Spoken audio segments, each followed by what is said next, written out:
tarde a todos. Hoje a gente continua, a estudar o nosso tópico de substâncias e misturas desse nosso curso de Química. Hoje em específico a gente vai estudar a separação de misturas heterogêneas. E vamos lá, vamos para o conteúdo. Na verdade, antes de partir para o conteúdo de separação em si, eu gostaria de saber de vocês algumas coisas da aula anterior. Por exemplo, o que é uma mistura mesmo, pessoal? Certo, é um sistema formado por duas ou mais substâncias puras. Mas espera aí, O que são substâncias? Sim, é qualquer espécie de matéria formada por uma composição constante de elementos químicos. E as propriedades desses elementos químicos, pessoal? As propriedades físicas desses elementos químicos, elas são bem definidas ou não? São definidas? Ah, certo. E as químicas? As químicas também? Sim, parabéns, pessoal. Vocês estão bem. E a gente também viu que existem dois tipos de misturas, as do tipo heterogêneas e as do tipo homogêneas, As homogêneas são percebidas em uma única fase, as heterogêneas são percebidas em duas ou mais fases. Tá ok. Nossa revisãozinha tá ok. Mas aí eu também pedi para vocês na aula passada fazerem uma busca na internet, em livros, sobre tipos de separação de misturas heterogêneas, e que vocês pesquisassem também um pouco sobre a definição e tal. Vocês tiveram uma boa pesquisa, vocês conseguiram encontrar todos esses métodos de separação, ou algum deles parece esquisito para vocês? Vocês encontraram todos, certo? E vocês conseguem definir bem eles, diferenciar bem eles. A diferença entre ventilação e levigação. Isso é uma dúvida bastante válida, pessoal. Se vocês repararam, quando leram a definição, que as duas se dão por diferença de densidade. Mas na verdade, a levigação, ela se dá por diferença de densidade por meio de corrente de água. Então, você joga uma corrente de água lá na substância, e aí essa força vai levar a substância menos densa, na verdade, da mistura, e vai ficar somente a mais densa lá conservada. E a mesma coisa no caso da ventilação, mas no caso da ventilação ela acontece ao ar livre. E aí eu gosto de passar esse exemplo do alpiste, porque você pega um punhado de alpiste na mão, e quando você vai assoprar, você vê que os alpistes que estão só a casca, facilmente caem da sua mão quando você assopra, Mas aqueles que estão bem densos, que estão com a polpa, não somente a casca, eles continuam na sua mão por bastante tempo, Por mais que você assopre, já é mais difícil de liberá-los, de fazê-los cair da sua mão. Então é essa a diferença. Mais alguma dúvida? A diferença de quê? De flotação para a dissolução fracionada. Pessoal, vamos imaginar o seguinte. Vamos imaginar um recipiente. Nesse recipiente tem uma mistura de areia com serragem. Vamos imaginar que isso aqui é serragem. E aí, para separação por flotação, a gente coloca uma substância com uma densidade intermediária entre essas duas, que no caso seria a água. Vamos imaginar a água como isso aqui. Logo, a areia ficaria embaixo, porque tem uma densidade bem mais alta do que a água. Mas a serragem, que tem uma densidade menor, vai ficar bem aqui em cima da água. Então, essa substância com densidade intermediária, que é a água, ajuda nessa separação. A separação por flotação.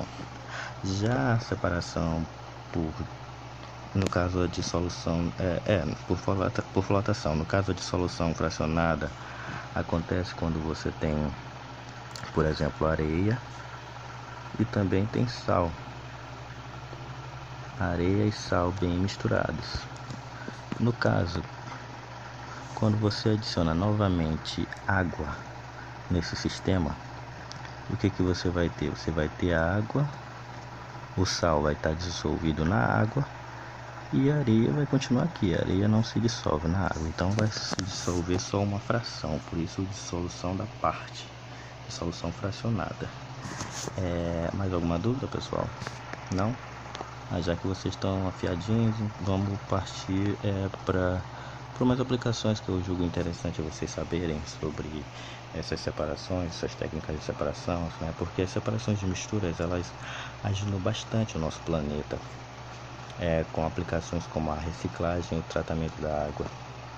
A reciclagem, especificamente, ela ainda é, digamos que, bastante rara no nosso planeta, né? Porque somente 20% do lixo reciclável é realmente reciclado. Isso porque, né, gera um custo, né? Gera um custo que geralmente os governantes não querem pagar. Então, mas isso é uma questão que a gente não vai entrar aqui agora, né? Que é importante também, mas a gente não vai entrar aqui agora por causa do tempo. Vamos partir logo para os tipos, né, de separação. Primeiro, nas fases da reciclagem. Primeira fase, separação manual. Nessa separação manual, esses catadores, né, o nome já está dizendo, né, como é que funciona, né, por meio da catação. Os catadores, eles separam o lixo, né. Na verdade, essa separação começa logo em casa, né, por meio da coleta seletiva, né, que a gente separa metal, plástico, papel e vidro. Aí quando chega lá na fábrica de reciclagem, os catadores, eles só aperfeiçoam mais, eles só dão maior atenção para esse processo de catação que a gente começa em casa. Mas como a catação não é suficiente, também tem outras fases na reciclagem, como o peneiramento. Vocês veem aí que essa esteira ela tá cheia de buraquinhos, né? E aí as substâncias de menor tamanho vão cair nesses buraquinhos e as de maior vão continuar pela esteira. Bem fácil, né? A peneiração está muito presente na vida de vocês, né? Nada muito fantástico, né? Já a separação gravimétrica, né? Com esse nome aí pode parecer uma coisa mais fantástica, mas na verdade não, gente. É a ventilação que eu falei para vocês, o caso do alpiste e tal. Nesse caso, a esteira está em bastante movimento. Ela se movimenta bastante para lá e para cá, e aí ela acaba arremessando as substâncias de menor densidade, né, as mais leves, para fora. E aí as de maior densidade continuam nela até o final. Aí depois disso vem a separação magnética, né, que o nome já está dizendo, né. Ela faz separação por meio das substâncias magnéticas, separando as magnéticas das não magnéticas, né?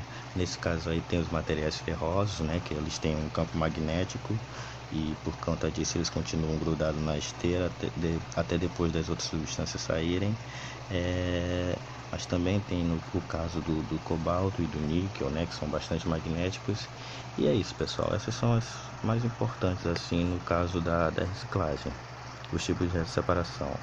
Tem também os casos de separação do tratamento da água, né, as famosas ETAs, né, que elas começam com colocação de sulfato de alumínio, cálcio, cloro, né, para floração dessas substâncias mais grossas, né. O que acontece? Elas se grudam todas e vão para o fundo do recipiente, onde ocorre a decantação, né? O líquido mais puro fica em cima e o menos puro fica embaixo ali. Aí depois ocorre a filtração, que todo mundo já entende bem. Aí depois são mais processos mais de purificação mesmo, de limpeza com flúor e cloro. Mas basicamente é isso, pessoal. Isso que vocês têm que entender, que o processo de separação de misturas é um aprendizado bastante válido para vocês. Vocês têm que botar na cabeça de vocês que isso é bastante importante. Estou sendo claro, pessoal?